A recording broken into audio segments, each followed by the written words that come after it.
ವಿಜಯಪುರ ಗೋಲ್ ಗುಂಬಾಜ್ನಲ್ಲಿ ಹೀಗ ಮಾಡೋದು, ಅಲ್ಲಲ್ಲಿ ಗುಟ್ಕಾ ಹಾಕಿದು ಉಗುಳೋದು, ಪ್ಲಾಸ್ಟಿಕ್ ಬಾಟ್ಲಿಯಲ್ಲಿ ಏನೇನೋ ಹಾಕಿ ಎಸೆಯೋದ. ಅಕ್ಕನೊಂದಿಗೆ ಯುವನಾಯಕ ಗೋಲ್ ಗುಂಬಾಜ್ ಬಳಕೆ. ಗೋಲ್ ಗುಂಬಾಜ್ನ ವಿಶೇಷ ಮಾಹಿತಿ ನೀಡಲಿದೆ ನಿಮಗಾಗಿ.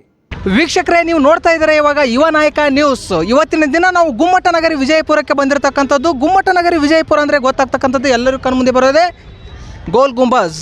ಇವತ್ತು ನಾವು ನಮ್ಮ ಸಿಸ್ಟರ್ ಇಬ್ಬರು ಗೋಲ್ ಗುಂಬಾಜ್ನ ವಿಶೇಷತೆ ಏನಂತ ಹೇಳ್ಬಿಟ್ಟು ತಮಗೆ ತೋರಿಸ್ಲಿಕ್ಕೆ ಬಂದಿರತಕ್ಕಂಥದ್ದು. ಈಗಾಗಲೇ ಪಠ್ಯ ಪುಸ್ತಕಗಳಲ್ಲಿ ಜೊತೆಗೆ ಸಾಕಷ್ಟು ವಾಹಿನಿಗಳಲ್ಲಿ ನೋಡಿರ್ತೀರಿ. ಜೊತೆಗೆ ಯುವ ನಾಯಕ ನ್ಯೂಸ್ ನಿಮಗೆ ಒಂದು ವಿಶೇಷವಾಗಿರ್ತಕ್ಕಂಥ ಮಾಹಿತಿ ತೋರಿಸ್ತಕ್ಕಂಥ ಕೆಲಸ ಮಾಡ್ತಾ ಇದೆ. ಬನ್ನಿ, ಏನಿದೆ ಹೋಗಿ ನೋಡಿ ಬರೋಣ.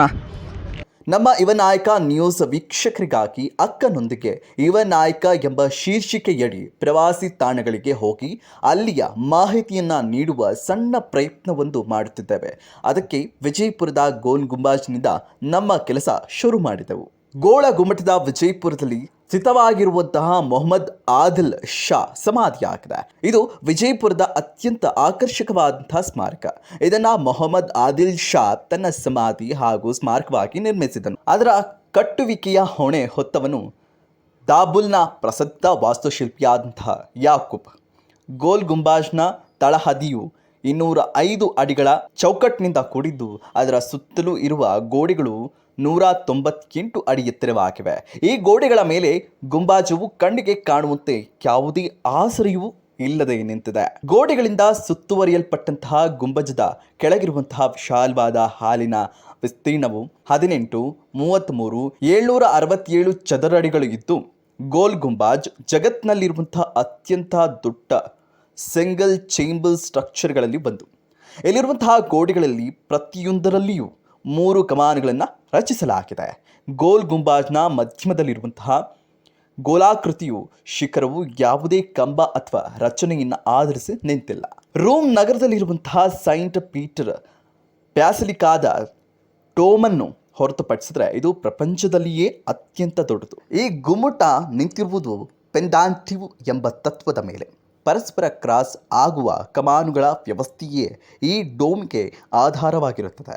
ಭಾರತದಲ್ಲಿ ಬೇರೆಯಲ್ಲಿಯೂ ಈ ಬಗೆಯ ರಚನೆ ಇಲ್ಲ. ಕಾರ್ಡೋಬಾದಲ್ಲಿರುವಂತಹ ಬೃಹತ್ ಮಸೀದಿಯಲ್ಲಿ ಮಾತ್ರ ಇಂತಹ ರಚನೆಯನ್ನು ಬಳಸಲಾಗಿದೆ. ಎತ್ತರದ ಬಿಂದುವಿನಲ್ಲಿ ಕೊನೆಯಾಗುವ 8 ಕಮಾನುಗಳು ನಿಯಮಿತವಾದಂತಹ ಜಾಗಗಳಲ್ಲಿ ಒಂದಾನೊಂದು ಅರ್ಥಿಸುತ್ತದೆ. ಈ ಗುಂಬಾಜಿನಲ್ಲಿರುವಂತಹ ಪ್ರತಿ ಧ್ವನಿಗುಣವು ಅದರ ವಿಶೇಷ ಲಕ್ಷಣಗಳಲ್ಲಿ ಒಂದು. ಇಲ್ಲಿ ಆಡಿದ ಮಾತು ಅಥವಾ ಮಾಡಿದ ಶಬ್ದವು 7 ಬಾರಿ ಪ್ರತಿಧ್ವನಿಸುತ್ತದೆ. ಅದನ್ನು 37 ಮೀಟರ್ಗಳ ದೂರದಿಂದ ಕೇಳಬಹುದು. ಅಲ್ಲಿಂದ 33.22 ಮೀಟರ್ಗಳ ಎತ್ತರದಲ್ಲಿ ಸುಮಾರು 3.25 ಅಡಿ ಅಗಲದ ಗ್ಯಾಲರಿ ಇದೆ. ಇದು ಗುಂಬಾಜಿನ ಒಳ ಪರದೆಯ ಸುತ್ತಲೂ ವೃತ್ತಾಕಾರವಾಗಿ ಹರಡಿಕೊಂಡಿದೆ. ಇದನ್ನು ಪಿಸುಗುಡುವ ಗ್ಯಾಲರಿ ಎಂದು ಕರೆಯುತ್ತಾರೆ. ಏಕೆಂದರೆ ಇಲ್ಲಿ ಅತ್ಯಂತ ಮೆಲುಧ್ವನಿಯಲ್ಲಿ ಆಡಿದ ಮಾತನ್ನು ಕೂಡ ಗ್ಯಾಲರಿಯ ಒಂದು ತುದಿಯಿಂದ ಇನ್ನೊಂದು ತುದಿಯವರೆಗೂ ಕೇಳಬಹುದು. ಒಂದೇ ಒಂದು ಬಾರಿ ಗಟ್ಟಿಯಾಗಿ ಚಪ್ಪಾಳೆ ತಟ್ಟಿದರೆ ಅದು 7 ಸಲ ಪ್ರತಿಧ್ವನಿಸುತ್ತದೆ. ಗುಂಬಾಜಿನ ಗೋಡೆಗಳ ಹೊರಭಾಗದ ಮೇಲೆ ಪಾರಿವಾಳಗಳು, ಆನೆಗಳು, ಕಮಾಲುಗಳನ್ನು ಮತ್ತು ಕಂಠಹಾರಗಳು, ಸುಂದರವಾದ ಕೆತ್ತನೆ ಹಾಗೂ ಶಿಲ್ಪಗಳನ್ನು ನೋಡಬಹುದು. ಹಾಲಿನ ಮಧ್ಯದಲ್ಲಿರುವ ವೇದಿಕೆಯ ಮೇಲೆ ಮೊಹಮ್ಮದ್ ಆದಿಲ್ ಶಾ ಮತ್ತು ಅವನ ಬಂಧುಗಳ ಕೃತಕವಾದ ಸಮಾಧಿಗಳಿವೆ. ನಿಜವಾದ ಸಮಾಧಿಗಳು ನೆಲಮಾಳಿಗೆಯಲ್ಲಿ ಸುರಕ್ಷಿತವಾಗಿವೆ.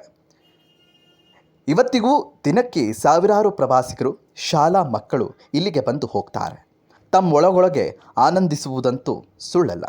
ಆದರೆ ಬೇಜಾರಿನ ಸಂಗತಿ ಏನೆಂದರೆ, ಗುಂಬಾಜ್ ಒಳಗೆ ಅಲ್ಲಲ್ಲಿ ಗುಟ್ಕಾ ಚಕಿದು ಉಗುಳೋದು, ಪ್ಲಾಸ್ಟಿಕ್ ಬಾಟ್ಲಿಯಲ್ಲಿ ಏನೇನೋ ಹಾಕಿ ಎಸೆಯೋದು, ಗೋಡೆಗಳ ಮೇಲೆ ಏನೇನೋ ಅಕ್ಷರಗಳನ್ನು ಕೆತ್ತೋದು ಬೇಸರ ಮೂಡಿಸುತ್ತದೆ.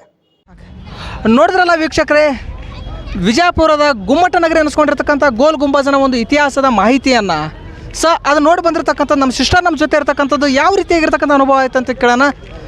ಅಕ್ಕ, ಗೋಲ್ ಗುಂಬಾಜನ್ನು ನೋಡಿದ್ರಿ, ಏನು ಅನಿಸ್ತು? ಚೆನ್ನಾಗಿ ಮಾಡಿದ್ದಾರೆ ಇನ್ನೂ, ಬಟ್ ಚೆನ್ನಾಗಿ ಮೇಂಟೈನ್ ಮಾಡ್ಬೋದಿತ್ತು. ಅಲ್ಲಿ ಸ್ವಲ್ಪ ಬಾಟಲ್ಸ್ಗಳು, ಪ್ಯಾಂಪರ್ ತುಂಬ ಗಲೀಜು ಮಾಡಿದ್ದಾರೆ, ಇನ್ನೂ ಮೇಂಟೈನ್ ಮಾಡ್ಬೋದಿತ್ತು. ಅದೇ ಬಿಟ್ಟರೆ ಓವರಾಲ್ ಎಲ್ಲ ಚೆನ್ನಾಗಿದೆ. ದಿನ ಇಷ್ಟು ಕ್ರೌಡ್ ಇರುತ್ತಲ್ಲ, ನಾ ಯಾವಾಗ ಬಂದಾಗಲೂ ಇಷ್ಟು ಕ್ರೌಡ್ ಇದ್ದೇ ಇರುತ್ತೆ. ಬಟ್ ಓಕೆ, ಚೆನ್ನಾಗದ. ಇವಾಗ ಇಲ್ಲಿ ಪ್ರವಾಸಿಗರು ಬರೋದು ಹೋಗೋದು ಅದನ್ನೆಲ್ಲ ಮಾಡ್ತಾ ಇದ್ದಾರಲ್ಲ, ಸೊ ಆ ಗೋಲ್ ಗುಂಬಜ್ನಲ್ಲಿ ಕೆಲವೊಂದಿಷ್ಟು ಸ್ಕ್ರ್ಯಾಚ್ಗಳನ್ನು ನೋಡಿದಿರ ಅಕ್ಕಾರ. ಸೊ ಆ ನೋಡಿದ ತಕ್ಷಣ ನಿಮ್ಗೆ ಏನು ಅನಿಸ್ತೀರಿ ಅಕ್ಕ? ನಿಜ ಬೇಜಾರಾಯಿತು. ಇಷ್ಟು ಚೆನ್ನಾಗಿ ಬಿಲ್ಡ್ ಮಾಡಿರೋಂಥ ಗೋಲ್ ಗುಂಬಸ್ ಮೇಲೆ ಯಾರ್ಯಾರೋ ಹೆಸರು ನೋಡೋಕೆ ತುಂಬಾ ಬೇಜಾರಾಗುತ್ತೆ. ಅಟ್ಲೀಸ್ಟ್ ಆ ರಾಜರ ಹೆಸರು ಬರೆದ್ರೂ ಒಂಥರ ಖುಷಿ ಅನಿಸ್ತಾ ಇತ್ತು. ಯಾರ್ಯಾರೋ ಬೇಡದೇ ಇರೋಂಥ ಹೆಸರುಗಳು, ಬೇಡದೇ ಇರೋಂಥ ಕೆತ್ತನೆಗಳು ನೋಡ್ಬಿಟ್ಟು ತುಂಬಾ ಮನಸ್ಸಿಗೆ ಬೇಜಾರಾಯಿತು. ಇದ್ರ ಬಗ್ಗೆ ಸ್ವಲ್ಪ ಕ್ರಮಗಳನ್ನ ತಗೋಬೇಕಂತ ನಮ್ಮ ಅನಿಸಿಕೆಗಳು. ಮತ್ತು ಅದ್ರ ಜೊತೆಗೆ ನಾವು ನಮ್ಮದೇ ಆಗಿರ್ತಕ್ಕಂಥ ರೀತಿಯಲ್ಲಿ ಅದನ್ನೆಲ್ಲವನ್ನು ವೀಕ್ಷಣೆ ಮಾಡಿರ್ತಕ್ಕಂಥದ್ದು, ವೀಕ್ಷಕರಿಗೆ ಇದನ್ನು ವೀಕ್ಷಣೆ ಮಾಡಿದಾಗ ಯಾವ ರೀತಿಯಾಗಿರ್ತಕ್ಕಂಥ ಅನುಭವ ಆಗುತ್ತೋ ಅಂತಕ್ಕಂಥದ್ದು ನಿಮ್ಮ ಮುಖಾಂತರ ತಿಳಿಸೋದಾದ್ರೆ ಹೇಗೆ ತಿಳಿಸ್ತೀರಿ ಅಕ್ಕ? ಸೊ ಇಲ್ಲಿ ಯಾರೇ ವೀಕ್ಷಕರು ಬಂದ್ರೂ ಗೋಲ್ ಗುಂಬಸ್ ನೋಡೋಕ್ಕಂತ ಬರ್ತಾರಲ್ಲ, ಫಸ್ಟ್ ತಲೆಯಲ್ಲಿ ಇಟ್ಕೋರಿ, ಇದು ನಮ್ಮ ಸ್ಮಾರಕ, ನಮ್ಮ ದೇಶದ್ದು, ನಮ್ಮ ರಾಜ್ಯದ್ದು, ಚೆನ್ನಾಗಿ ಅದನ್ನು ಮೇಂಟೈನ್ ಮಾಡಬೇಕು. ಸೊ ಇಲ್ಲಿ ಬಂದು ಶುಚಿಯಾಗಿ ಹೋಗೋದನ್ನು ಕಲಿಬೇಕು. ಸಿಕ್ಕಲ್ಲೆಲ್ಲ ಎಸೆಯೋದು, ಬಾಟ್ಲ್ ಆಗಲಿ, ಸಿಗರೇಟ್ ಆಗಲಿ, ಡ್ರಿಂಕ್ಸ್ ಆಗಲಿ ತುಂಬ ಕಂಡು ಬಂತು ನಮಗೆ. ಸೊ ಅದೆಲ್ಲನೂ ಅವಾಯ್ಡ್ ಮಾಡಿರಿ. ಇಲ್ಲಿ ಬರಬೇಕಾದ್ರೆ ನೀಟಾಗಿ ಇಡೀ ಪ್ಲೇಸ್ನ ಇಲ್ಲಿ ನೋಡ್ಬೋದು. ಇಲ್ಲಿನೂ ಎಷ್ಟೊಂದು ಗಲೀಜು ಇಟ್ಟಿದ್ದಾರೆ. ಇಲ್ಲಿ ತುಂಬ ಇಲ್ಲೆಲ್ಲ ಟಿಕೆಟಿಗೆ ರೊಕ್ಕ ತೊಗೋತಾರೆ ಅಂತಂದರೆ ಇದನ್ನೆಲ್ಲನೂ ಮೇಂಟೈನ್ ಮಾಡಬೇಕು. ಸೊ ಅದು ಹೊಣೆ ಮಾತ್ರ ಅವ್ರದ್ದು ಮಾತ್ರ ಅಲ್ಲ, ನಮ್ಮದು ಆಗಿರುತ್ತೆ. ನಾವೆಷ್ಟು ಶುಚಿಯಾಗಿರ್ತೀವಿ ಅಷ್ಟು ನಾವು ಚೆನ್ನಾಗಿ ನೋಡ್ಕೋಬೋದು ನಮ್ಮ ಪ್ಲೇಸ್ನ. ಗುಂಬಜನ್ನು ಬರ್ತಕ್ಕಂಥ ಪ್ರವಾಸಿಗರು ತುಂಬಾ ಚೆನ್ನಾಗಿ ಮೇಂಟೈನ್ ಮಾಡ್ತಕ್ಕಂಥ ಅವಕಾಶ ಇತ್ತು. ಅದನ್ನು ಮೇಂಟೈನ್ ಮಾಡಲೇಬೇಕಾಗಿತ್ತು. ಆದರೆ ಅನಿವಾರ್ಯ ಕಾರಣದಿಂದ ಕೆಲವೊಂದಿಷ್ಟು ಮಂದಿ ತಮ್ಮ ಚಟಾದಿಗಳನ್ನು, ತಮ್ಮ ತೆವಲಗಳನ್ನು ತೀರಿಸಲಿಕ್ಕೆ ಅದ್ರ ಮೇಲೆ ತೀರಿಸ್ತಕ್ಕಂಥದ್ದು, ಗುಡ್ಗಗಳನ್ನು ತಿಂದು ಉಗಿತಕ್ಕಂಥದ್ದು ಸುಮಾರು ಜನ ಮಾಡ್ತಾಯಿದ್ದಾರೆ.